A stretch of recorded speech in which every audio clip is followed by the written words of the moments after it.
So, Sammy, as you well know by now, I'm a massage therapist. Really? Yeah. You learn something new every day. Just in case you forgot. And I was at work yesterday at the physio clinic. Felt fine, feeling all good before the first client. Got into the first client, and about 10 minutes in, I was absolutely cooked. Shoulders were fried, hands were fried, thumbs, everything. Just felt fatigued in general and didn't know it until I started doing the physical work.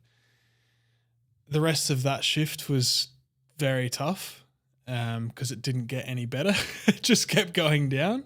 I thought it might sort of settle out and hit my second wind, but I didn't at all. I actually started sweating and it was cold yesterday. So had to sort of do some introspect and reflection and, realize that I've been in a bit of a deficit for a little while. The output has been pretty extreme over the past, I'd say 3 months that I've been running, and I've been training hard, running hard, training 4 times a week, running 3 times a week, plus massage.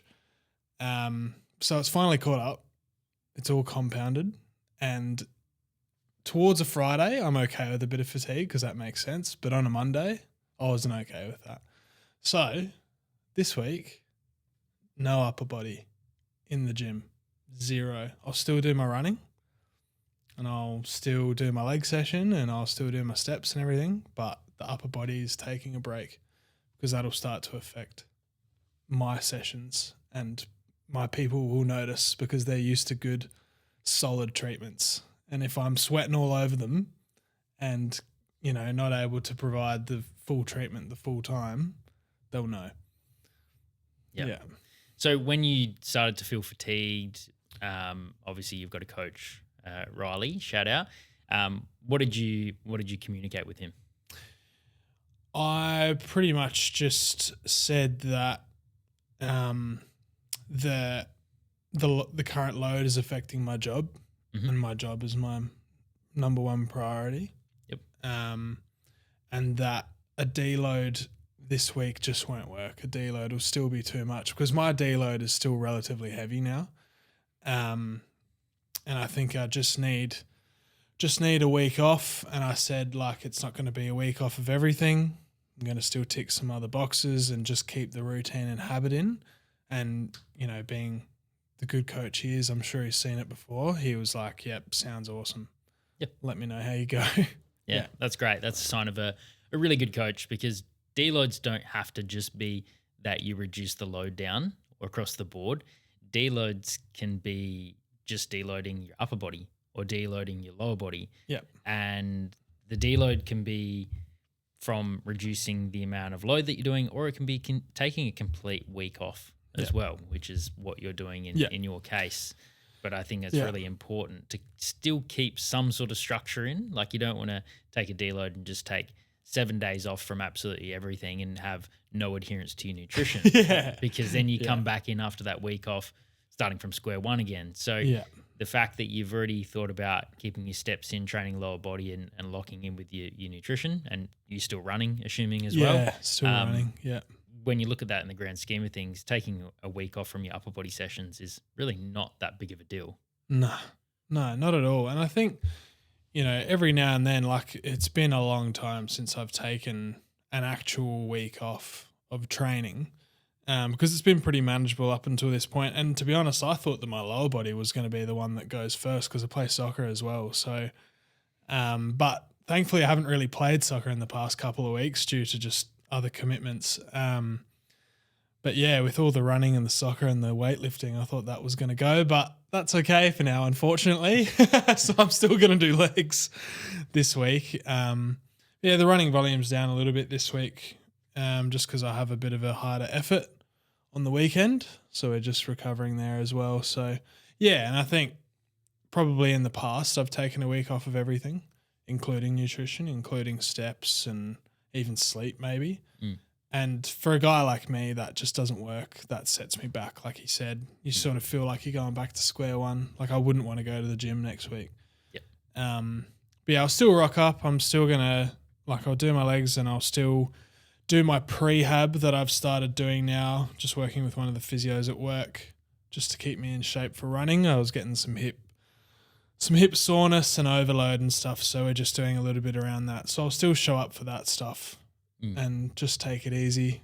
While it's not heavy lifting, it's still very humbling. So yeah, put it this way, like when you are going through a deload, being adherent to your nutrition and your sleep routine is almost the most important time to do it, because you're taking a deload because you're burnt out, you're fatigued, or maybe you have some niggly injuries. Yeah. Well, guess what your nutrition and your sleep does? It recovers you faster. Yeah, exactly. So I think, yeah, that's the big focus for me. I'm going to eat, as much as I can. And, the importance of keeping your steps up as well, especially if you've got calories in mind, is that those calories are based around your step goal if you're in a deficit. So, my step goal, it's up there now. It's probably 12 to 13K, but that's because I run. So that's the minimum that I've got to pretty much hit every day. On the days I run, that's pretty much blown out the water, but it's the days that you don't. The days that you don't run, it doesn't mean I eat less. I'm going to eat the same amount because I want to recover. I need the food badly this week. And I've learnt that. It's taken me a long time to learn that, because not that long ago, I would have been eating under and trying to calorie bank for some reason. I have no reason to do that this week. I've got all the reason to eat as much as I can within my limits, and still hit my other goals, because it's important for the mental as well, not just the physical. Your mental you need to stay on top of, especially for me. So yeah. Well, I've almost passed the baton on to you, mate, because last week in the podcast, if you listened to that episode, I hurt my back last weekend in the gym, Sunday morning, early leg press, lower back, went twing. Yeah. And look, I don't think it was anything to do with the leg press, to be honest. I think it was just the straw that broke the camel's back, being on holidays, being in a different bed, plane, sitting in a plane, taxis, holding my son who's, getting quite big now. He is. Progressively overloading, holding him every week. And I just think, body wasn't used to it, and it just went twing. So it was actually really quite sore the first couple of days. You came and saw me. Saw you did some work on it, and it felt better after that. But to be honest, I just looked at it and went, if I go in and train, I might do more harm than good. So I ended up taking the rest of the week off last week, which was completely fine. And then, got back into the gym on Monday and felt great again.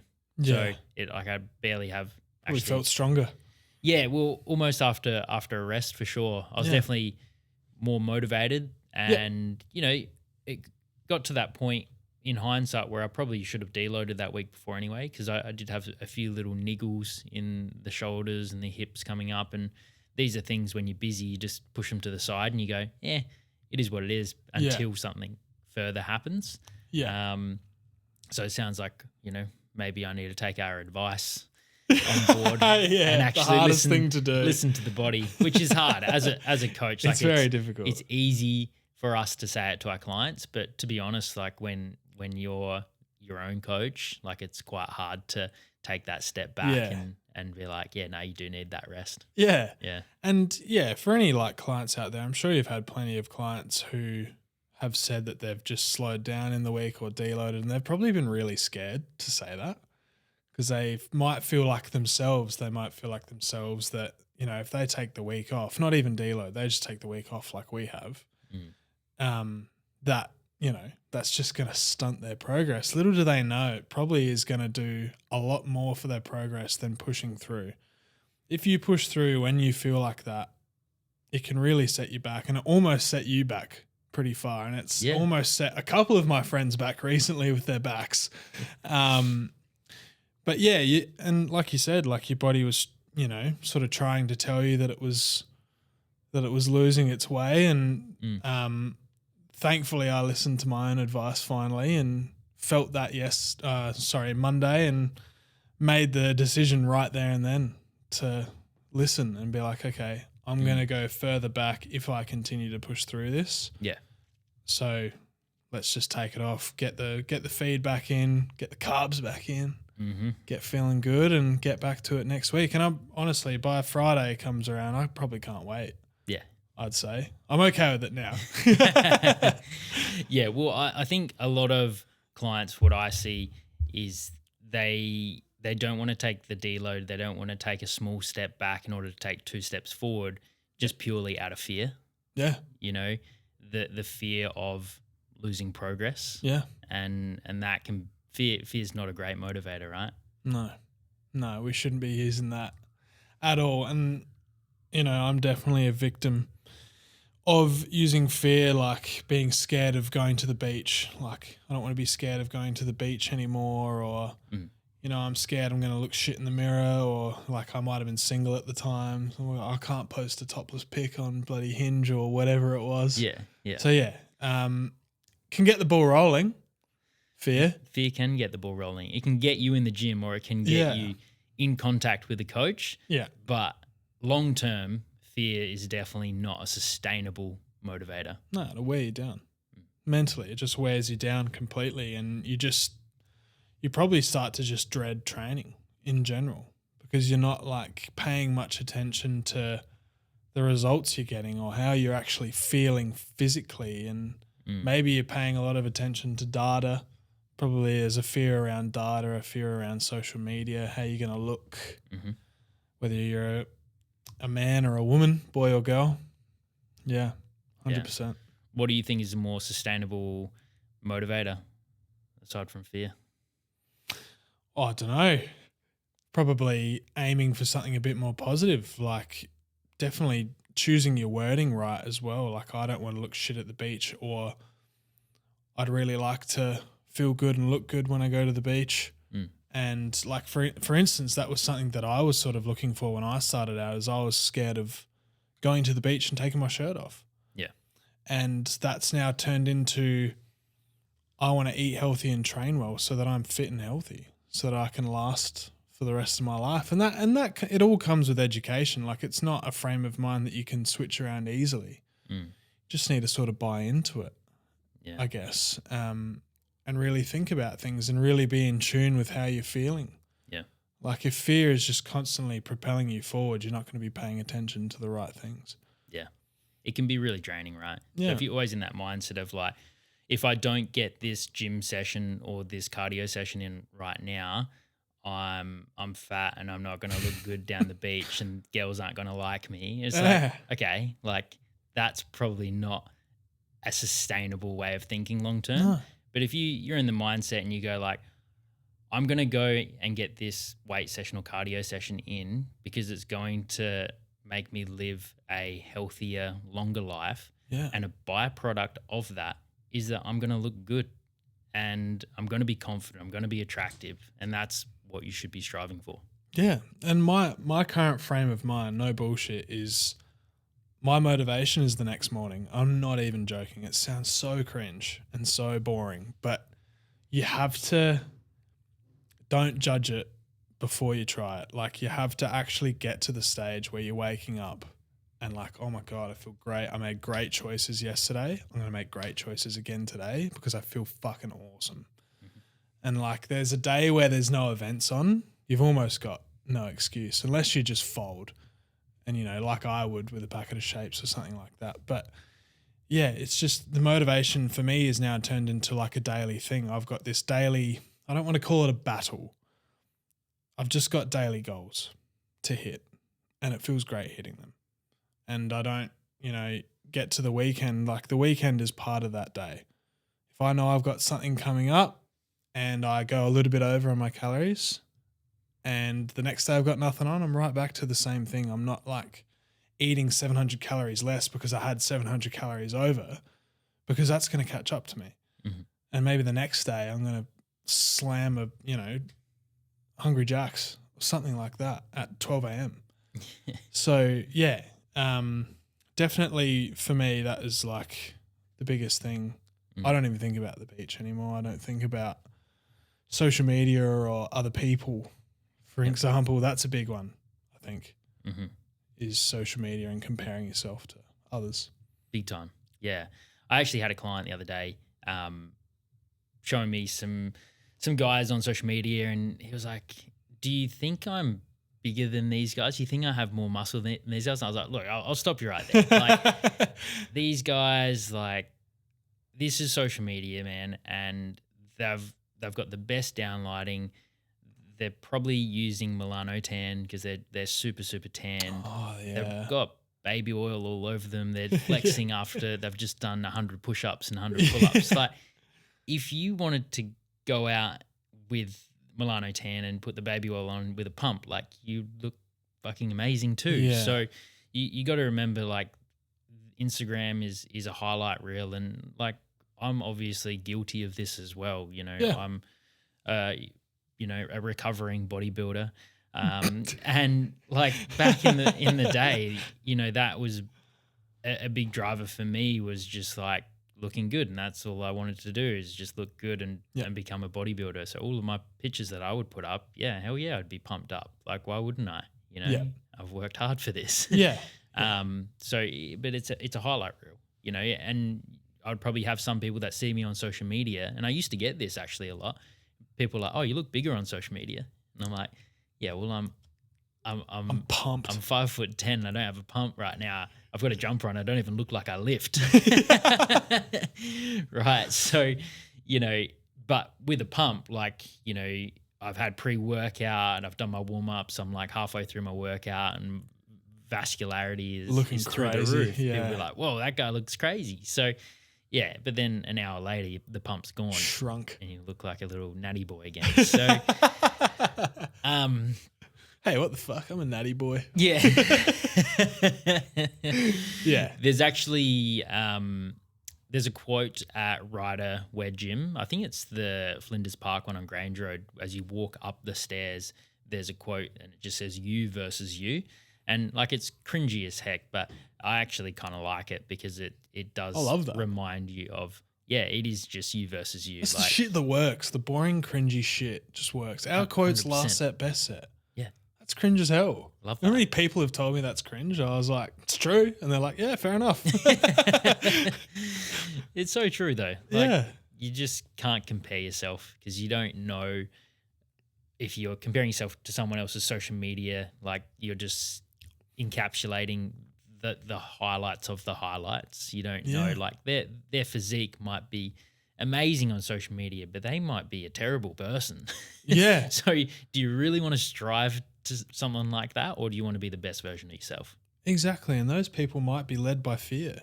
Yeah. Like the people that get a fake tan and get like teeth whitening every 2 months and all this stuff, that sounds to me like fear. Yeah. More than anything else. Yep. Like, eat more carrots, for fuck's sake, if you want a tan. But yeah, I guess my point is, like you said, you just don't know. You don't know what they're taking. You don't know their journey. Mm-hmm. Like you said, it's the high of the high. They look their absolute best because they've got a photographer doing it for them. Yeah. You know, or it might be edited. Who knows? I don't know. Yeah.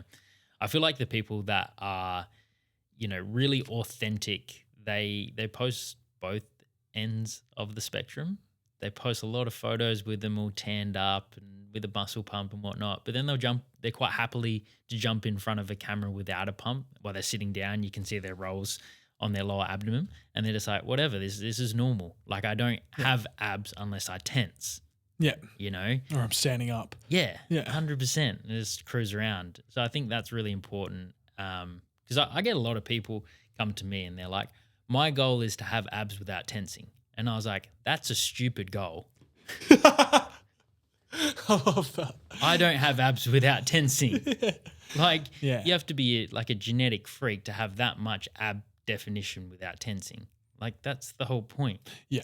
It's kind of like, you know. Oh, the body fat percentage for that it's just not sustainable. 100%. Yeah. Yeah, and the quicker you realize that, the better for you. Yeah, that's it. Like, I can have a visible six-pack, and then I can sit down like I'm sitting down right now, and if I pull my top up, I've got rolls. Yeah. But I'm quite lean at the moment. That's okay. Yeah. So people just think, like, if you get down to like a certain body fat percentage, you just don't not have that gonna anymore. Have rolls, yeah. But you do. You relax. You don't tense your abdominals. Everyone's got those rolls, Guys, you've those got skin imperfections. there. It's okay. Yeah. Yeah, I think like if I had if there was one thing, this would be a good one. If there was one thing I could tell past Ben, and like he was convinced that day, I could tell him, it'd be like, train to feel good, not to look good. Mm-hmm. Because if you train to feel good, you will more likely and quicker end up looking good. And you also are in tune and intuitively thinking about how you feel every day. You don't know how these people feel when they wake up. They probably feel like fucking shit because they just had 1,600 calories the day before. And they're like terrible to hang around. Their hormones are all over the place. You know, they can't sleep. There's nothing. There's no recovery. We just don't know. Yeah. So I'd rather be me, waking up every day feeling cracker because I smashed the day before, than being peeled as hell all year round and my mood just being all over the shop. Yeah. Yeah. That's it, man. So that's the one thing I'd go back and tell myself. Yep. 100%. Do you have one that you would go back and tell yourself? Besides my fantastic point I just made. Yeah, I agree with that.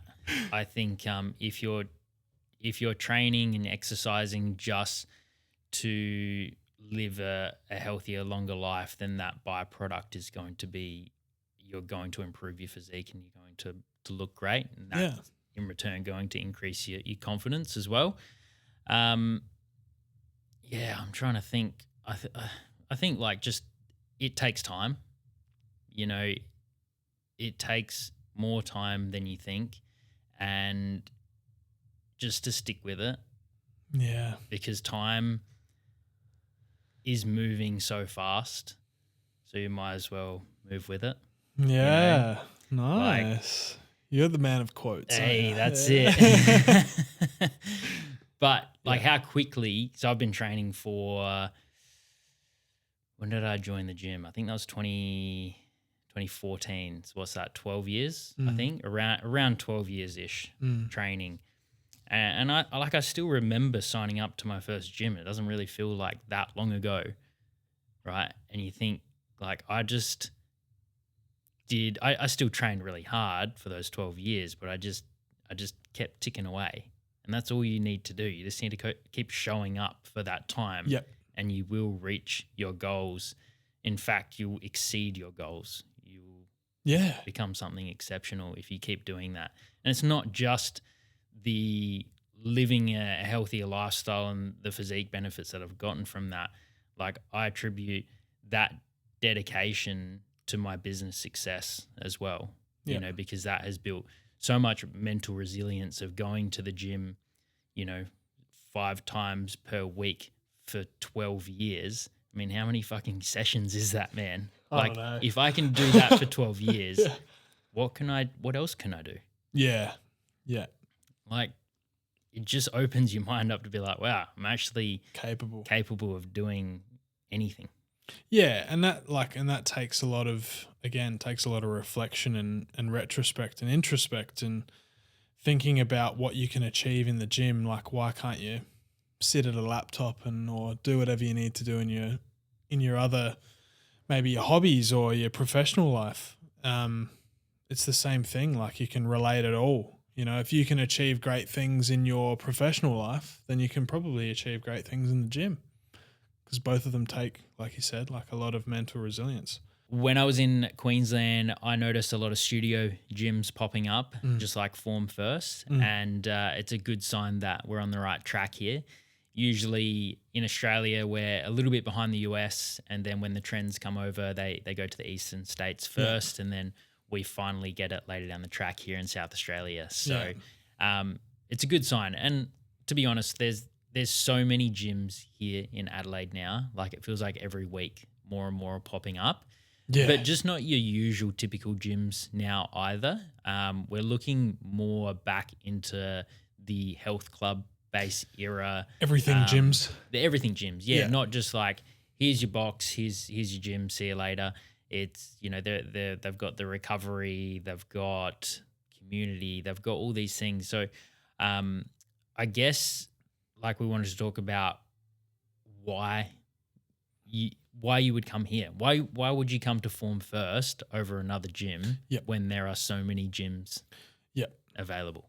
Yeah, 100%. I think like a good point was talking about the everything gyms where they've got, they've got gym and they've got great equipment, all this different equipment, but then they've got Pilates and they've got this whole big room of Pilates and maybe some instructors there and some PTs, and then they've got yoga and there's these other things in there that they're doing as well, and they're good at, 7 different things, but they're not great at anything at all. So I think, what the benefit of a gym like us with Form First is we are a gym. We're a gym first, and we're really, really good at that. And we've got really good trainers here who care about their brand. They all run their own brands, so they're not just rocking up hating life pretty much.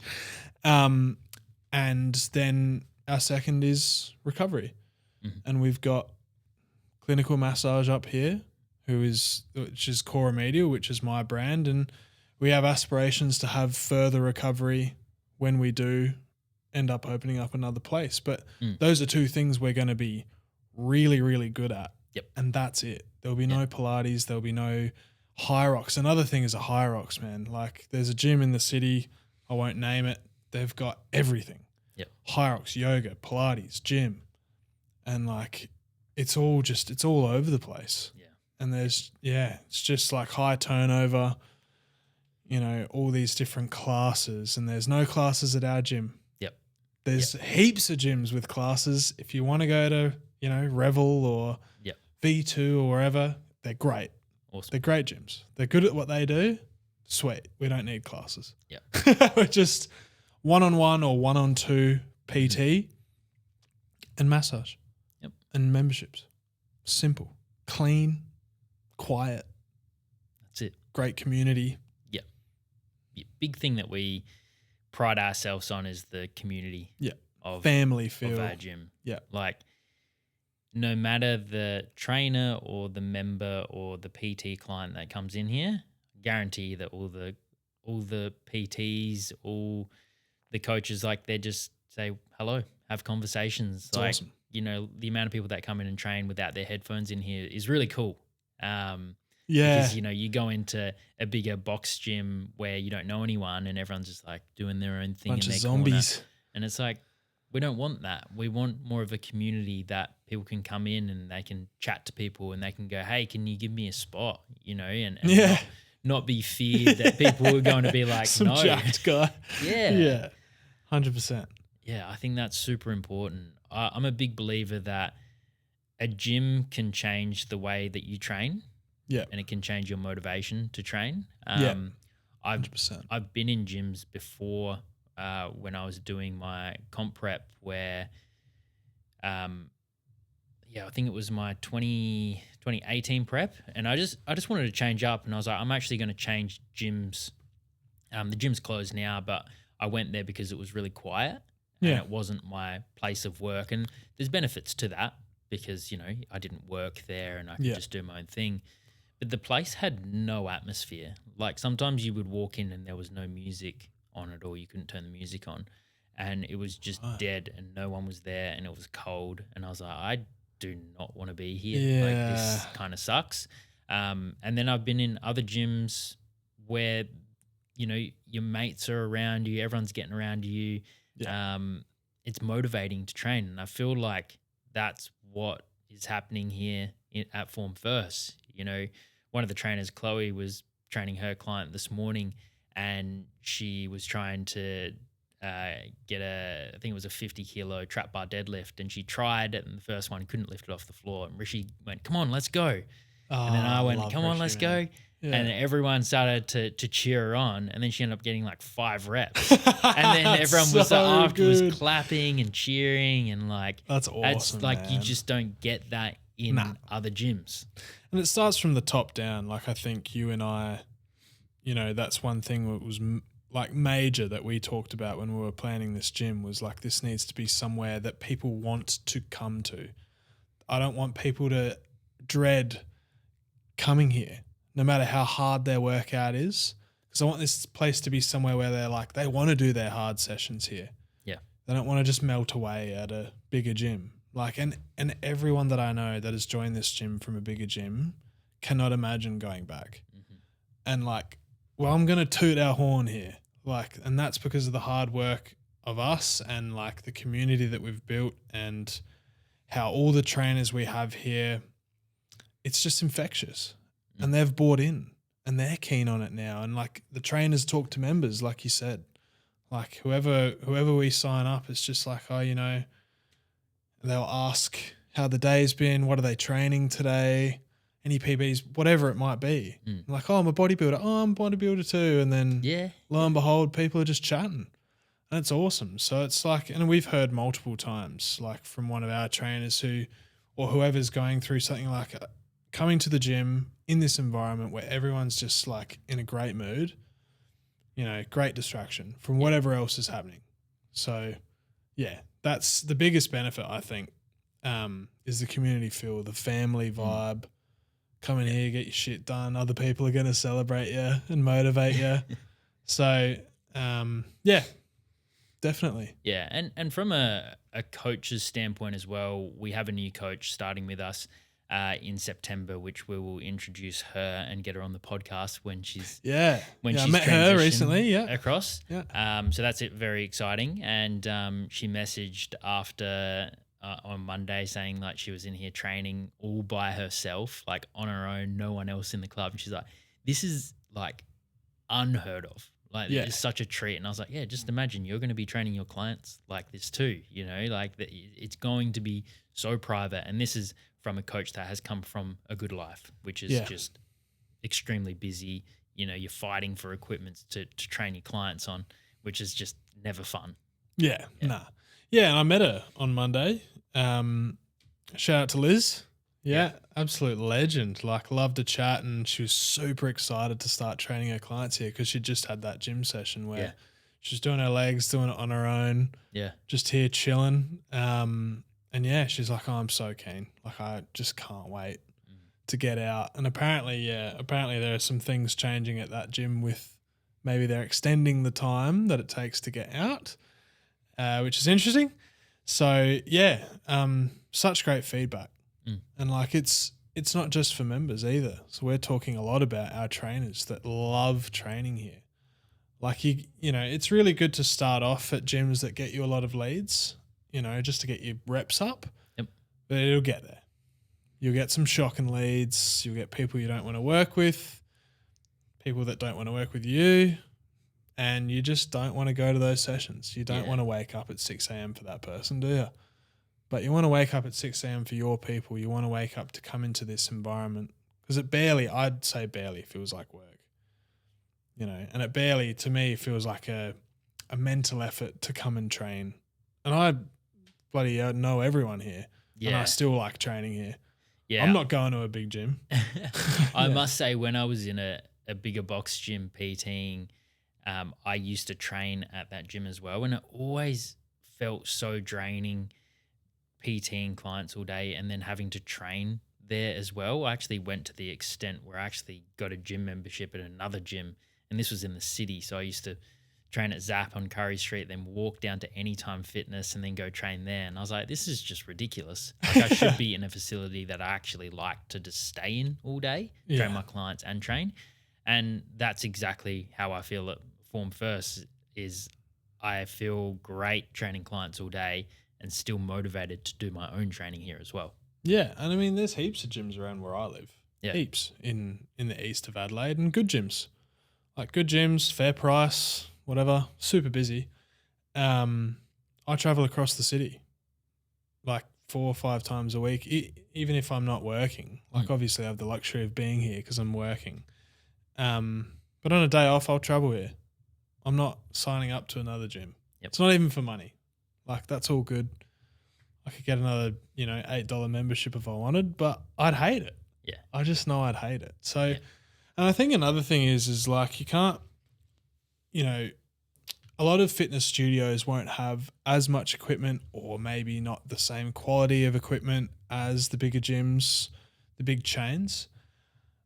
I don't think that matters. I think that it's all dependent on you and not what the equipment is, not if somewhere has a pendulum squat or a belt squat and you've just got a hack squat. Yeah. Like, I'm going to toot my own horn. I've made all of my transformation at this gym, and it's been a pretty cool transformation. And we've got basic, straightforward, boring equipment, and my motivation doesn't come from cool techno equipment. It comes from progression and doing the same thing over and over. Yeah. You know, I think we can get a bit spoiled with some of these bigger gyms. Like, yeah, sure. Like, it'd be great to have a couple more pieces in here. Yeah. But, like, let's be honest. Like, do you need a lateral raise machine, or can you just do it with dumbbells? You know what I'm saying? It's like sometimes you get a bit spoiled. And it's nice to have variety of doing some extra exercises sometimes. But the main thing is the basics work. And I feel like everyone does a full circle. Like, you start off doing the main compound lifts, you know, like a squatting pattern, a bench press and a row and an RDL, stuff like that, a deadlift. And then as your training progresses as a means to keep things interesting, you start to introduce all these like new and exciting exercises. It's great. And then you come full circle back around to like what works at the beginning. And then you just go, well, I'm just going to stick with this because I know what to do. Yes, it might be a bit boring and monotonous, but it gets me the results. Yeah, and it's easy to see your progress on movements like that. And a lot of those sort of newer machines aren't as functional, and they're not going to last as long in your life outside of the gym. Like, I can squat to pick up my child, or I don't have a belt to wear around my waist to pick up my kid. So it's like, or pick up whatever, like I'm moving house or whatever it might be. So it's just my clients and myself couldn't care less about the equipment.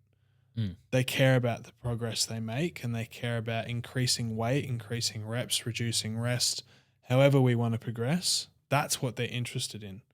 They don't even realize what exercises they're doing. They just want to get better. I don't give a shit about the equipment. It's cool. I'd love to go, you know, every now and then go to a techno gym, go to somewhere with this crazy equipment and give it a go, because it's fun, I guess. Maybe a bit humbling. But I don't think it lasts. Well, not for someone like me. So. When I was in Queensland, I went to an EMF gym there, and they had Gym 80 equipment. It's not something that we really see too much around in Adelaide. I'm pretty sure there's a gym in Port Adelaide called Blackbird. Yep. They've got Gym 80 equipment in there. Cool. It was cool. Some of their pin-loaded stuff was pretty cool, but their plate-loaded stuff, there was just a whole heap of double-ups of everything. Like, and clearly the person, variety. Yeah, the person who picked all the machines, you didn't know too much about equipment, because you go over and there's like a plate-loaded shoulder press, and then there's a plate-loaded incline, then there's a plate-loaded flat press, and then a plate-loaded seated chest press. But then you go into the pin-loaded, and then there's a pin-loaded chest press and a pin-loaded incline. It was like doubles of absolutely everything, to an extent where sometimes there was like 3 of the same machine, and the gym wasn't massive. They didn't need to do that. It just didn't flow right. So I feel like they just added in equipment just for the sake of it. And a lot of it is aesthetic based, and some of the new equipment is really cool and looks great and is really inviting for the website, but it still has to have flow. It still has to be functional, and it still has to be something that people can figure out how to use. There's some equipment that I've seen, and I'm just so insanely confused by it when I first use it that I don't use it. I'm just like, wow, what am I looking at? And if this is you as a coach saying this, like, think about Gen Pop as well. You know, there's obviously specific gyms for advanced people and maybe more basic, but it can definitely be overcomplicated and overwhelming. Give me a bench and some dumbbells. Give me a freaking barbell and some weight plates, please. I'm dying for some simplicity in this place. But I guess that's our point. You know, there are many benefits to being at a studio gym over a commercial gym. we tick all the boxes. I mean, that's when we were designing it, we went, what do we need to train our clients here and what do we need to train ourselves here? And I think we've got everything that we need. Yeah. Nice. Nice one. Last one, are you hungry or just bored? How do you want to work that baby in? Doesn't really flow at all into this, but no. Did you want to say it? Because that's 40, 45. We could cut it there. And leave that one. Yep. Yeah. Bank it. Cool, bros. All right. Oh. I'll see us out. Yeah, please. Well, thanks for joining us for what was episode 34, guys. We hope you enjoyed this one. Don't forget to subscribe to us on YouTube and follow us on Spotify, and we hope to see you on the next episode. Peace.